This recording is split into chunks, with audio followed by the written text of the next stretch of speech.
on to my numbers. Come on. This is a distraction. You're punting. With respect, I'll give you your numbers. Companies are not passing along the increased prices as a result of tariffs. They just are not. Yet. Yeah, I mean, he says, I say they are tax cuts. In what universe are tariffs price tax cuts? What universe? Your world? Your world? No, they're not. I also think you have to question the source. This PPI number also comes from the same folks that brought you the jobs numbers. I'm sorry. Listen. It's coming from those same greedy corporations. He has forced them to eat it. Now, Abby, you're saying they haven't passed it on yet. Listen, okay, but can we just give him the credit I think for having done that? We should just This is a acknowledge. huge I just deal. want to underscore what you're saying. Hello everybody. Guys, we got Baya making a fool out of herself, giggling randomly, and all types of nonsense from her and the other buffoon on the panel. Let's get right into this. We got a lot to clear up, and we'll talk about it. After largely defying gravity despite President Trump's tariff uncertainty, the roller coaster that is the U.S. economy just took a sharp turn. Because tonight, there are some new numbers that show wholesale inflation speeding down the track at its fastest pace in 3 years. According to the Bureau of Labor Statistics, producer prices spiked nearly a full percentage point last month, with both major categories, goods and services, surging significantly. Food prices saw one of the biggest jumps, with veggies rising nearly 40%. Eggs and beef, grains also up. It's just the latest warning sign for the potential jolt shoppers could soon feel in their wallets. But President Trump wants you to believe that there is nothing to see here. And now our inflation is down to a perfect number, a beautiful number, hardly any at all. Joining us at the table is Mark Lopresti. He is the CEO and senior market strategist at Market Rebellion, and also with us, CNN anchor and business editor at large, Richard Quest.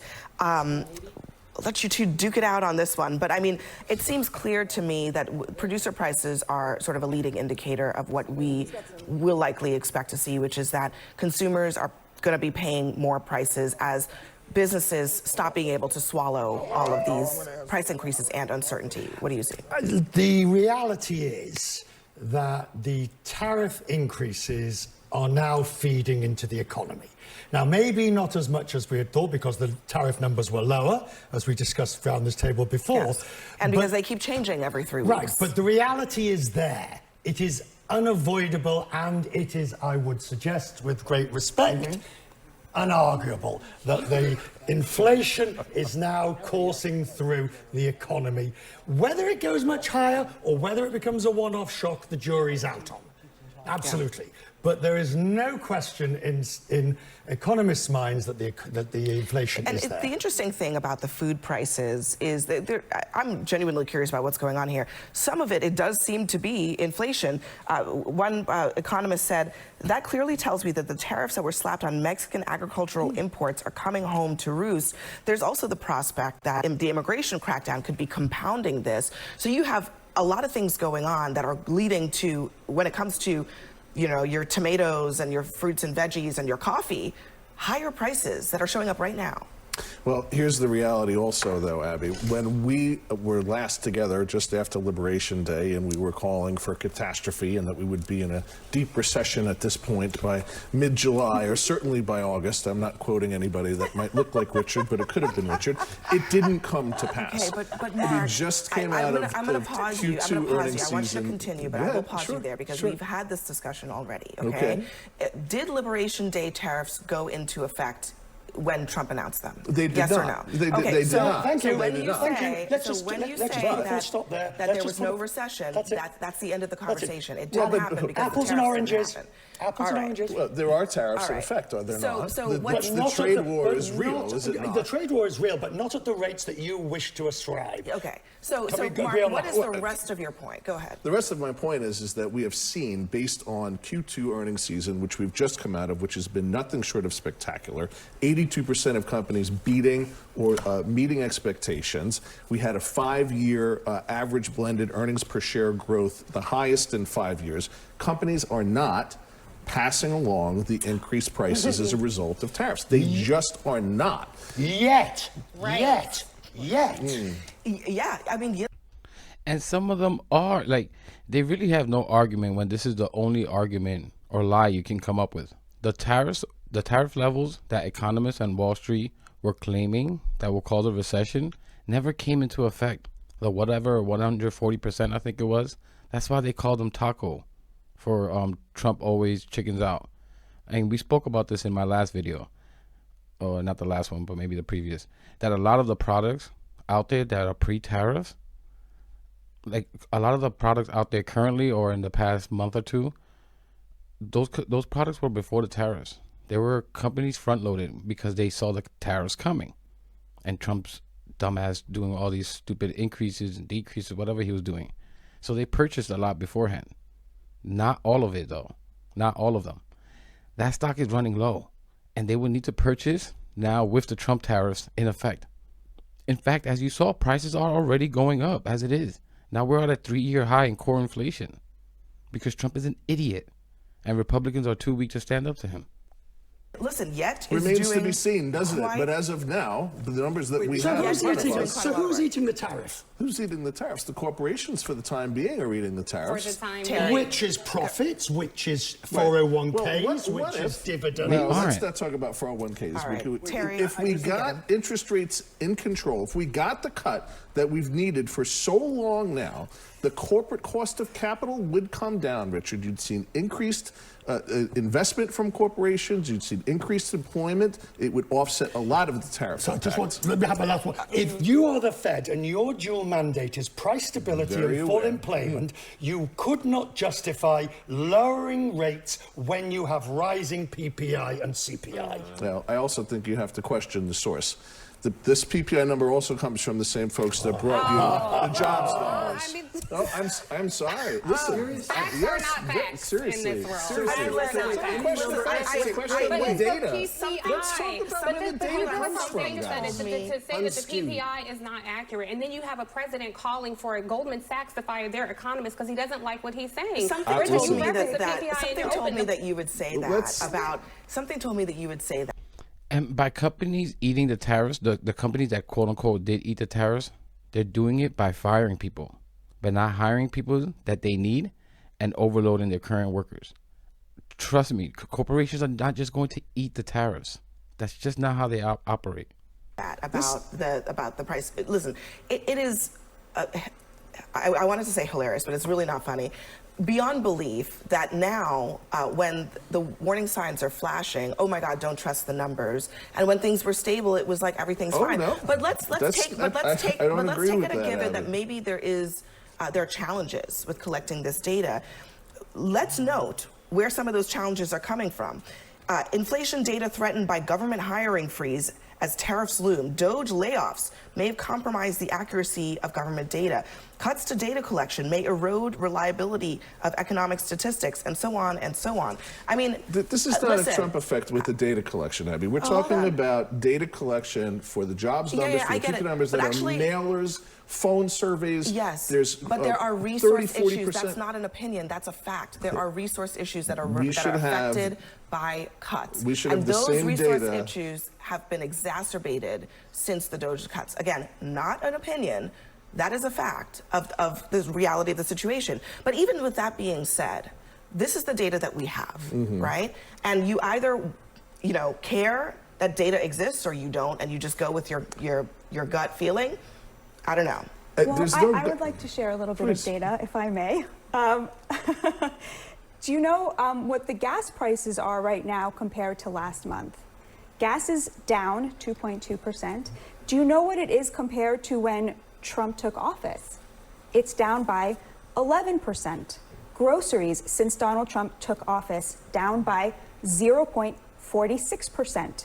The PPI report, a lot of it is in services, but we want services to cost more if they're being done by American citizens, not by illegal immigrants. Cars, the most impacted by tariffs. Do you know how cars are doing? They're down 2.4% since April, since the tariffs took into effect. I want to make one point. When there was greedflation after the pandemic, when corporations realized they could get away with raising prices on the American consumer, I was infuriated by that. What Donald Trump has managed to do is bring in $110 billion in tariff revenue, and consumer prices are up by less than 1%. It's coming from those same greedy corporations. He has forced them to eat it. Now, Abby, you're saying they haven't passed it on yet, listen, okay? But can we just give him the credit I think, right now I think that for having done I think that we should just This is a acknowledge. Let's huge just. deal. I just want to underscore what you're saying here, which is that Egg prices are up 8%. What is it? Vegetables, 40%. Like, she literally picks out a couple things, and I'll talk about those couple things later. She's such a liar. Oh, I hated that so much that the corporations price gouge, as she lies that the tariffs aren't being paid by Americans.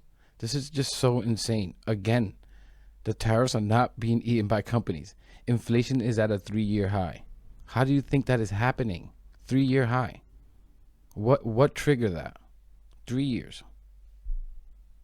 The prices are being increased and passed on to us. She just says nonsense. $110 billion. Yes, paid by American citizens, you idiot. There's no evidence companies are eating the tariffs. But we do have evidence that inflation is at a 3-year high. Unemployment rate is up. Why do you think that is? A brutal jobs report. Why do you think that is? If they are eating the tariffs, the companies that are quote unquote eating the tariffs, they are eating it by firing people. Like, she just literally makes things up. She just heard it on Fox News or somewhere stupid where they try and spin every single thing. And I'll talk about the gas in the car thing later. and you're coming from an ideological perspective, not necessarily where Mark is coming from. But you think it is good and well that corporations eat these costs. If that's a position, I think that is fine. A lot of conservatives believe that corporations should not be put on by the government with basically taxes, because it stifles growth. But if you am I wrong about that? Do Abby, you're not conservatives wrong. not believe that when you tax corporations directly or indirectly, it stifles growth? You're not wrong, but you're missing the other side of the equation. This is not the entirety of the president's economic plan. We have $12 trillion of investment commitment that's been made here. You have the government making direct investment for the first time in things like critical minerals, so we have the availability of the natural resources we need for to be able to manufacture, both for defense, consumer electronics. You have, under the big, beautiful bill, the ability to take 100% accelerated deduction on machinery and things of that nature. If you give corporations the ability to be more profitable with a more favorable business environment and interest rates that make sense, they don't have to pass the tax of the tariff along. I want to make sure Terry gets in after you. The problem is... What's the problem? The problem, no. The problem is, back to the data. The problem is that the president has questioned the integrity of the data, which he's perfectly entitled to do. Well, but I didn't respond to me. I use data. Respond to what I said. Well, how do I know your data is correct? I got it from the Treasury Department. Well, how do we know that's correct? But my point is, the correct thing to do would have been to set up a bipartisan commission to look at the data. No, you don't just fire the head of the BLS. You then appoint a stooge who's going to do the work for you, and then the entire respond to my numbers. Come on. This is a distraction. No, it's not. You're hunting. You're with respect, I'll give you your numbers. I'll give you your numbers that things are good in those regards. Thank you. Set the numbers aside for now. All right, let me answer the crazy lady giggling in the corner there. Guys, when gas prices drop and car prices, that likely means the demand is dropping. Unless we just got some random increase in supply, which we obviously haven't. Could you imagine if everyone in America got $1 million? What do you think will happen to car prices? Do you think they'll go down or up? Obviously, they will go up because there will be a huge demand for cars because everyone can afford them now. Like, this is just simple economics. We aren't manufacturing more cars or producing any more energy. As economic activity in this country slows down, gas prices are dropped in order to induce people to drive more. Why no one is saying this? Just like anything else, when they want to sell more of something or get rid of it, prices are slashed. Think about the last time when gas prices were under $2 a gallon. We were in a complete shutdown. Like, she's such a fool. It's not a great sign like she thinks it is when you put it in context of our current economic climate. Again, look at the jobs report. Look at the inflation report. People don't have money already before this, before Trump. Conservatives used to believe that character counts. Character counts when it comes to the economy, too. And Donald Trump is saying, by the way, you're saying the corporations eat it. He doesn't say that. He says China pays the tariffs. He lies every single time he talks about the tariffs. You're talking sense. You're talking facts. Thank you. He doesn't. That's worrying. The other thing is that it sounds like he doesn't like the jobs numbers. They're rigged. They're fake. He doesn't like the votes that come in. It's rigged. It's Yeah, fake. I don't think he should have fired that woman. Look, I was okay, against that. and wait. I want to play this. I know we have to go, but let's play Peter Navarro because this is wild. Okay, just listen to this.